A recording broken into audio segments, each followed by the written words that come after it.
Una district cooperative bank દ્વારા વીમા સહાય યોજનાનો ચેક અર્પણ થી જૂનાગઢ ડિસ્ટ્રિક્ટ કોઓપરેટિવ બેંક તરફથી જૂનાગઢ ગીર સોમનાથ જિલ્લામાં ખેડૂતો માટે અકસ્માત વીમા સહાય યોજના અમલમાં મૂકેલ છે, જે અંતર્ગત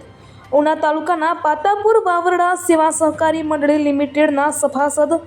હરેશભાઈ શ્યામજીભાઈનું અકસ્માતે અવસાન થતાં તેમના વારસદાર કકુબેન હરીશભાઈ જાદવને વીમા સહાય યોજના હેઠળ ₹1 લાખનો ચેક અર્પણ કરવાનો કાર્યક્રમ યોજાયો હતો। આ કાર્યક્રમમાં પાતાપુર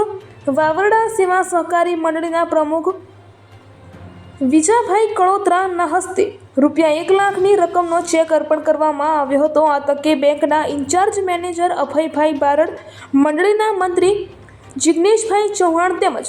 નાનુભાઈ બારિયા, સરપંચ અને મંડળીના પૂર્વ મંત્રી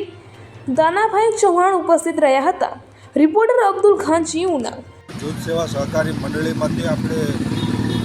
સભાસદ તરીકે હરેશભાઈ શ્યામજીભાઈ જાદવ 3/12/2023ના રોજ માર્ગ અકસ્માતની અંદર મૃત્યુ પામેલા હોવાથી જૂનાગઢ જિલ્લા સહકારી બેંક ઉના શાખા અને પાતાપુર જૂથ સેવા સહકારી મંડળીના સંયુક્ત પ્રયાસોથી ન્યૂ ઇન્ડિયા ઇન્સ્યોરન્સ કંપનીમાંથી આપણે હરેશભાઈ શ્યામજીભાઈ જાદવના પત્ની ધર્મપત્ની છે આપણે કંકુબેન હરેશભાઈ જાદવ, તેમને આપણે ₹1 લાખ વીમાની રકમ પાતાપુર જૂથ સેવા સહકારી મંડળીના પ્રમુખ શ્રી વિજાભાઈ કળોત્રાના હસ્તે ચેક અર્પણ કરવામાં આવ્યો છે।